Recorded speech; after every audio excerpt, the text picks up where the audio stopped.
Friends, welcome to Soumya channel. ಎಲ್ಲರೂ ಹೇಗಿದ್ದೀರಾ? ಚೆನ್ನಾಗಿದ್ದೀರಾ ಅಂತ ಅಂದ್ಕೊಳ್ತೀನಿ. ನಾನು ಇವಾಗ ತೋರಿಸ್ತಾ ಇರೋ ವಿಡಿಯೋ ಬಂದು ಯಾವುದು ಅಂತ ಹೇಳ್ತೀನಿ. ಹೇಳೋಕ್ಕೆ ಮುಂಚೆ ನೀವು ಯಾರು ನನ್ನ ಚಾನಲ್ಗೆ ಸಬ್ಸ್ಕ್ರೈಬ್ ಆಗಿಲ್ವೋ ಪ್ಲೀಸ್ ಸಬ್ಸ್ಕ್ರೈಬ್ ಮಾಡ್ಕೊಳ್ಳಿ. ಹಾಗೆ ಒಂದು ಲೈಕ್ ಮಾಡಿ, ಶೇರ್ ಮಾಡಿ ಅಂತ ಕೇಳ್ಕೊತೀನಿ. ಹೊಸೊಬ್ರು ಯಾರಾದ್ರೂ ನನ್ನ ಚಾನಲ್ನ ನೋಡ್ತಾ ಇದ್ರೆ ಪ್ಲೀಸ್ ಈಗಲೇ ಹೋಗಿ ಸಬ್ಸ್ಕ್ರೈಬ್ ಮಾಡ್ಕೊಳ್ಳಿ. ಕೆಳಗಡೆ ಕಾಣೋ ಬೆಲ್ಲೈಕನ್ನ ಮುಟ್ಟಿದ್ರೆ ನಾನು ಮಾಡಿರೋ ಅಂಥ ಹೊಸ ರೆಸಿಪಿಗಳಾಗಿರ್ಬೋದು, ವೀಡಿಯೋಸ್ಗಳಾಗಿರ್ಬೋದು ನಿಮಗೆ ಫಸ್ಟ್ ನೋಟಿಫಿಕೇಷನ್ ಬರುತ್ತೆ. ನೀವು ನೋಡ್ತಾ ಇರ್ಬೋದು, ನಾನು ಈಗಾಗಲೇ ಮೆಂತ್ಯ ಸೊಪ್ಪಿನ ವಿಡಿಯೋ ಸುಮಾರು ಸಲ ಹಾಕಿದ್ದೆ. ಮನೆಯಲ್ಲೇ ನಾವು ಯಾವ ರೀತಿ ಮೆಂತ್ಯ ಸೊಪ್ಪು ಬೆಳೆಸ್ಕೋಬೋದು ಅಂತ. ಈಗ ಬೆಳೆದಿರೋ ಮೆಂತ್ಯ ಸೊಪ್ಪಿನ ನಾನು ಕುಯ್ದುಬಿಟ್ಟು ಅದರಿಂದ ರೆಸಿಪಿ ಮಾಡ್ತಾಯಿದ್ದೀನಿ. ಯಾವ ತಿಂಡಿ ಮಾಡ್ತಾಯಿದ್ದೀನಿ ಅಂತ ನಿಮಗೆ ತೋರಿಸ್ತೀನಿ. ಬನ್ನಿ, ಫಸ್ಟ್ ಆಗಿದ್ರೆ ನಾವು ಮೆಂತ್ಯ ಸೊಪ್ಪನ್ನೆಲ್ಲ ಕುಯ್ಕೊಳ್ಳೋಣ.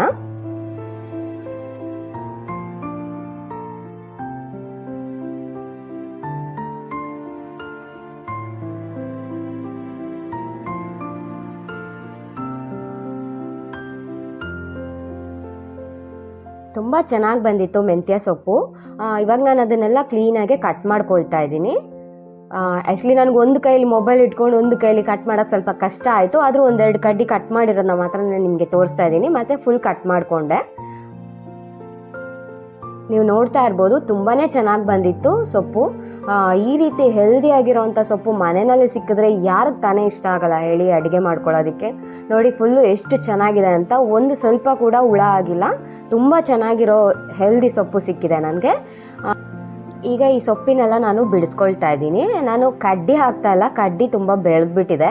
ನಾನು ಸೊಪ್ಪು ಮಾತ್ರ ಯೂಸ್ ಮಾಡ್ತಾ ಇದ್ದೀನಿ. ಯಾವಾಗಲೂ ಅಷ್ಟೇ ಮೆಂತ್ಯ ಸೊಪ್ಪಿಂದು ಕಡ್ಡಿ ಚೆನ್ನಾಗಿರೋಲ್ಲ, ಸೊಪ್ಪು ಮಾತ್ರ ಯೂಸ್ ಮಾಡ್ಕೊಳ್ಬೋದು. ಮೇಲ್ಗಡೆ ತುದಿನಲ್ಲಿ ಸ್ವಲ್ಪ ಎಳೆದಾಗಿರುತ್ತೆ. ನಾನಿವಾಗ ಸೊಪ್ಪೆಲ್ಲ ಬಿಡಿಸ್ಬಿಟ್ಟು ಚೆನ್ನಾಗಿ ತೊಳ್ಕೊಂಡಿದ್ದೀನಿ. ತೊಳೆದ್ಬಿಟ್ಟು ಸಣ್ಣಕ್ಕೆ ಹೆಚ್ಕೊಳ್ತಾ ಇದ್ದೀನಿ. ಇದನ್ನು ಸಾಧ್ಯವಾದಷ್ಟು ಸಣ್ಣಕ್ಕೆ ಹೆಚ್ಕೊಳ್ಳಿ. ಹಾಗೆ ನನ್ನ ವಿಡಿಯೋ ನೋಡ್ತಾ ಇರೋರಿಗೆಲ್ಲರಿಗೂ ಒಂದು ಕೇಳ್ಕೊತಾ ಇರೋದೇನೆಂದರೆ ಪ್ಲೀಸ್ ಒಂದು ಲೈಕ್ ಮಾಡಿ, ಶೇರ್ ಮಾಡಿ, ಸಬ್ಸ್ಕ್ರೈಬ್ ಮಾಡ್ಕೊಳ್ಳಿ ಅಂತ ಕೇಳ್ಕೊತಾ ಇದ್ದೀನಿ. ಮತ್ತು ಹಾಗೆ ಜೀರಿಗೆ ಮತ್ತು ಓಂಕಾಳು ಇದೆಯಲ್ಲ, ಓಂಕಾಳನ್ನ ನಾನು ಸ್ವಲ್ಪ ಉಜ್ಬಿಟ್ಟು ಹಾಕ್ಕೊಳ್ತಾ ಇದ್ದೀನಿ. ಮತ್ತು ಪೆಪ್ಪರ್ ಪೌಡರ್, ರುಚಿಗೆ ತಕ್ಕಷ್ಟು ಉಪ್ಪು ಚೆನ್ನಾಗೆ ಮಿಕ್ಸ್ ಮಾಡ್ಕೊಳ್ಬೇಕು.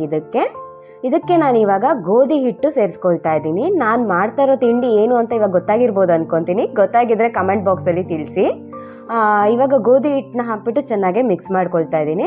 ಹಾಗೆ ನಾನು ಸ್ವಲ್ಪ ಸ್ವಲ್ಪ ನೀರು ಹಾಕ್ಬಿಟ್ಟು ಕಲಿಸ್ಕೊತಾ ಇದ್ದೀನಿ. ನಾವು ಚಪಾತಿ ಹಿಟ್ಟೆಲ್ಲ ಯಾವ ಅದಕ್ಕೆ ಕಲಿಸ್ಕೊಳ್ತೀವೋ ಅದೇ ಅದಕ್ಕೆ ಕಲಿಸ್ಕೊಳ್ಬೇಕು, ಚಪಾತಿ ಹಿಟ್ಟು ಥರ. ಇವಾಗ ನಾನು ಚೆನ್ನಾಗೆ ನೀರು ಹಾಕ್ಬಿಟ್ಟು ಚೆನ್ನಾಗೆ ಎಷ್ಟು ಸಾಧ್ಯ ಆಗುತ್ತೋ ಅಷ್ಟು ಸಾಫ್ಟಾಗಿ ಬರೋ ಥರ ಕಲಿಸ್ಕೊಂಡ್ರೆ ಸಾಕು. ಚೆನ್ನಾಗೆ ನಾದಿ ಕಲಿಸ್ಬೇಕು. ಇದನ್ನು ತುಂಬ ಚೆನ್ನಾಗಿರುತ್ತೆ ಈ ರೆಸಿಪಿ ಅಂತೂ. ಅದರಲ್ಲೂ ಮಕ್ಳಿಗಂತೂ ತುಂಬಾ ಇಷ್ಟ ಆಗುತ್ತೆ. ಈ ರೀತಿ ಸಂಜೆ ಹೊತ್ತು ಮಕ್ಕಳು ಸ್ಕೂಲಿಂದ ಬಂದಾಗ ನಾವು ಈ ರೀತಿ ಮಾಡಿಕೊಟ್ರೆ ತಿಂಡಿ ಫುಲ್ ಖುಷಿ ಆಗ್ತಾರೆ.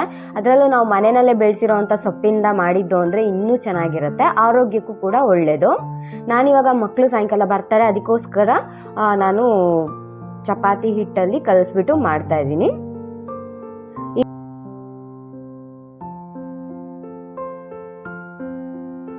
ಸ್ವಲ್ಪ ಎಣ್ಣೆ ಹಾಕ್ಬಿಟ್ಟು ಚೆನ್ನಾಗೆ ನಾದ್ಕೊಳ್ಬೇಕು. ಇದನ್ನು ನಾದ್ಬಿಟ್ಟು ಒಂದು ಅರ್ಧ ಗಂಟೆ ಬಿಟ್ಬಿಡ್ಬೇಕು ನಾವು. ಹಾಗೇನೆ ಚೆನ್ನಾಗೆ ಮಿಕ್ಸ್ ಮಾಡಿಬಿಟ್ಟು. ಗೊತ್ತಾಯ್ತಲ್ಲ ಏನು ಮಾಡ್ತಾ ಇದ್ದೀನಿ ಅಂತ? ನಾನೀಗ ಮೆಂತ್ಯ ಪರೋಟ ಮಾಡ್ತಾ ಇದ್ದೀನಿ. ಇದನ್ನು ಸ್ವಲ್ಪ ಕಲಸಿಟ್ಟಿದ್ದೀನಿ. ಇವಾಗ ಚೆನ್ನಾಗೆ ಅರ್ಧ ಗಂಟೆ ಬಿಟ್ಟ ಮೇಲೆ ನಾವು ಉಂಡೆ ಮಾಡಿಕೊಂಡು ನಮಗೆ ಯಾವ ರೀತಿ ಬೇಕೋ ಆ ರೀತಿ ಚಪಾತಿನ ಹೊತ್ಕೊಳ್ಬೋದು. ಈಗ ಅರ್ಧ ಗಂಟೆ ಆಗಿದೆ. ನಾನು ಇದನ್ನು ಉಂಡೆ ಮಾಡಿಬಿಟ್ಟು ಮೆಂತ್ಯ ಪರೋಟ ರೆಡಿ ಮಾಡ್ಕೊಳ್ತಾ ಇದ್ದೀನಿ. ಎಷ್ಟು ದಪ್ಪ ಬೇಕೋ ಅಷ್ಟು ದಪ್ಪ ನೀವು ಉಂಡೆ ಮಾಡ್ಕೊಳ್ಬೋದು.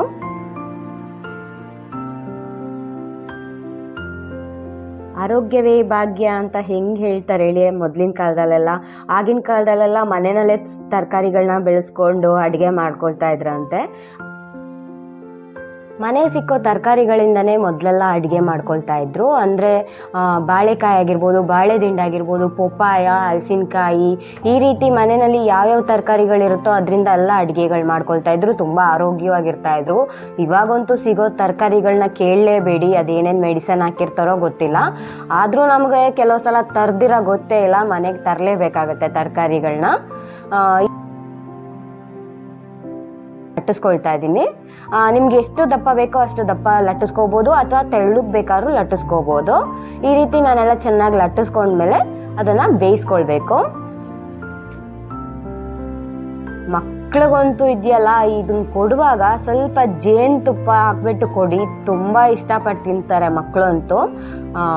ತುಂಬಾ ಖುಷಿ ಆಗುತ್ತೆ. ಅಲ್ಲದ್ರೆ ಅದ್ರ ಜೊತೆಗೆ ಯಾವ್ದಾದ್ರು ಗಸಿನೋ ಅಥವಾ ಚಟ್ನಿನೋ ಏನಿದ್ರು ಕೂಡ ಸಾಂಬಾರ್ ಜೊತೆಲೂ ಕೂಡ ತಿನ್ಬೋದು. ತುಂಬ ರುಚಿಯಾಗಿರುತ್ತೆ.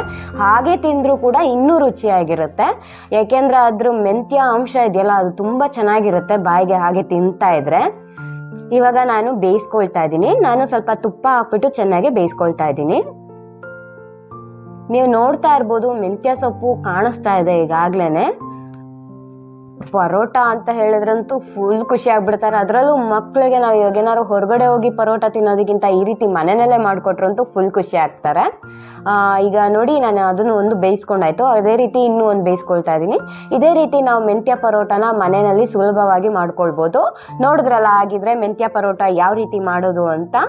ಹಾಗಿದ್ರೆ ನನ್ನ ವಿಡಿಯೋಗೊಂದು ಲೈಕ್ ಮಾಡೋದು, ಶೇರ್ ಮಾಡೋದು ಮಾತ್ರ ಮರಿಬೇಡಿ ಪ್ಲೀಸ್ ಫ್ರೆಂಡ್ಸ್. ಆಗಲೇ ಹೊಸಬ್ರು ಯಾರು ನನ್ನ ಚಾನಲ್ನ ನೋಡ್ತಾ ಇದ್ರೆ ಪ್ಲೀಸ್ ನೀವು ಕೂಡ ಸಬ್ಸ್ಕ್ರೈಬ್ ಮಾಡ್ಕೊಳ್ಳಿ. ಹಾಗೆ ಕೆಳಗಡೆ ಕಾಣೋ ಬೆಲ್ ಐಕಾನ್ನ ಮುಟ್ಟಿದ್ರೆ ನಾನು ಮಾಡೋವಂತಹ ಹೊಸ ರೆಸಿಪಿಗಳಾಗಿರ್ಬೋದು, ವೀಡಿಯೋಸ್ಗಳಾಗಿರ್ಬೋದು ನಿಮಗೆ ಫಸ್ಟು ನೋಟಿಫಿಕೇಶನ್ ಬರುತ್ತೆ. ಹಾಗೆ ನಿಮ್ಮ ಫ್ರೆಂಡ್ಸ್ಗಳಿಗಂತೂ ಶೇರ್ ಮಾಡೋದನ್ನ ಮರಿಲೇಬೇಡಿ. ಹಾಗಿದ್ರೆ ನಾನು ನೆಕ್ಸ್ಟ್ ವಿಡಿಯೋನಲ್ಲಿ ಸಿಗ್ತೀನಿ. Thank you so much. ಇಷ್ಟೊತ್ತು ನನ್ನ ವಿಡಿಯೋ ನೋಡಿದ್ದಕ್ಕೆ thank you so much. Bye friends.